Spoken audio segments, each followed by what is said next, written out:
Hello mga kabarangay, itong pagkapanalo ng Ginebra against sa number 1 seed na NLEX, in my opinion, naipanalo nila to nung first quarter. So, itong game na to, natapos siya na 30 ang lamang ng Ginebra, 74-104. Defense ng Ginebra, especially in the first quarter, very good. And sa video na to, we'll make it concise, we'll make it short. Hindi ko na i-cover yung buong laro kasi in my opinion, itong game na to na ipanalo ng Ginebra first quarter pa lang. And ang most obvious adjustment na ginawa ng Ginebra ay yung starting lineup nila. They went back to their usual starting lineup before bago nila baguhin, before the change against SMB. So they brought back Jeremiah Gray sa starting lineup and 𝗪𝗀𝗵𝗵𝗵𝗵𝗁 back to the bench unit. I like 𝗪𝗀𝗵𝗵𝗵𝗵 sa starting lineup, pero itong lineup na to with Jeremiah Gray as the small forward or even the shooting guard, playing alongside Stephen Holt and 𝗪𝗏 Thompson, may pinaka-sense right now. Kasi, I want RJ to start. Gusto ko maging team na to ni RJ, as in ngayon, today, diba? Gusto ko nang mangyari yun.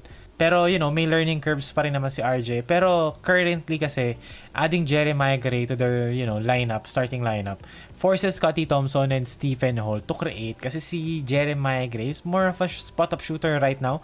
Yes, meron siya mga dribble pull-ups, mataas yung activity niya. Very eager siya to shoot, which is a good thing. Pero, having Jeremiah Gray, not necessarily a shot creator, ball handler, forces 𝗪𝗏 Thompson and Stephen Holt na mag-ayos at hindi lang mag-cardio at mag-loiter sa loob ng court. So as we can see here, diba, spot up si Jeremiah Gray, 𝗪𝗏 Thompson, paint touch, kick out to Troy Rosario, mo offensive rebound to ni Jeremiah Gray, diba? Yung activity ni Jeremiah Gray. Pero bago pa mangyari yun, we saw 𝗪𝗏 Thompson being assertive.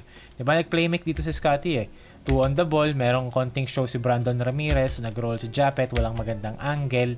So, sinalaksak ni 𝗪𝗏, in-split ni number 16 yung corner tsaka yung wing. That forces Ginebra or Troy Rosario to take the 3-pointer, and si Jeremiah Gray, yung usual activity niya, very consistent all throughout the conference so far, diba? Napunta siya sa posisyon to get that putback. And speaking of Jeremiah Gray, gusto ko lang daanan ng saglit na si Jeremiah Gray, before the benching scenario, he was actually playing really good basketball. Sa 3 laro, before siya ma-bench, ang scoring outputs niya against Magnolia, 13, against TNT, 8, against Meralco, 10. Pero all of a sudden, second half ng Meralco game, bigla na lang sabi ni team ko, sige, bangkuin ko na si Maya Gray kasi kailangan ko ng quote-unquote defense. So, ngayon, off the bench si Jeremiah Gray sa San Miguel, and then sumunod ngayon, NLEX and Jeremiah Gray, no surprise, diba? Played well after the itlog performance sa SMB nung bench siya. Pero again, ang problema kasi, hindi naman sa problema. The thing about Team Cone kasi, sometimes, he takes a step forward, pero 2 steps back. And ito yung example doon. And I don't want to complain kasi it's a very good win from them. Maganda yung depensa nila. Adding Gray then to that starting lineup. Yung length and yung defense na ipoprovide Jeremiah Gray for Ginebra and yung activity makes Ginebra a very versatile team na kaya mag-switch defensively. So yun yung nangyari ng first quarter.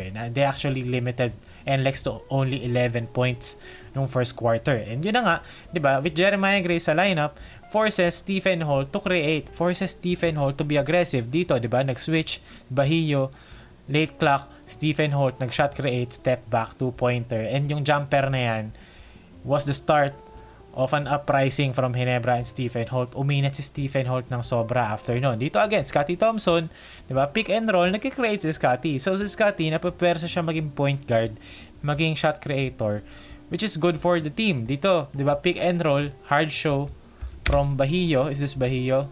Yes, that's Bahillo. So ngayon, napwersa ngayon itong player na to cover the role, si Troy, kasi 2 on the ball si 𝗪𝗏 Thompson So may advantage ang Ginebra outside of that. 3 NLEX defenders against 4 Ginebra players. So this guy chose the easier point kay Troy Rosario, kaya nalibre si Stephen Holt sa lift. And again, Stephen Holt being aggressive kasi wala siyang choice Walang RJ na magsuspoon-fed sa kanila. Dito, diba, Stephen Holt drew 2 defenders. Nag-show dito si Brandon Ramirez, si number 10 nandito. So, 𝗪𝗏 Thompson nandito sa dunker spot. Forced this guy to choose sino babantayan ko, si 𝗪𝗏 o si Torres. Pero too late na. Nabigay na ni Holt kay Norbert Torres and wala rin namang, reason to really recover for NLEX. Pa-Paul pa sila kasi mismatch din naman, maliit sila.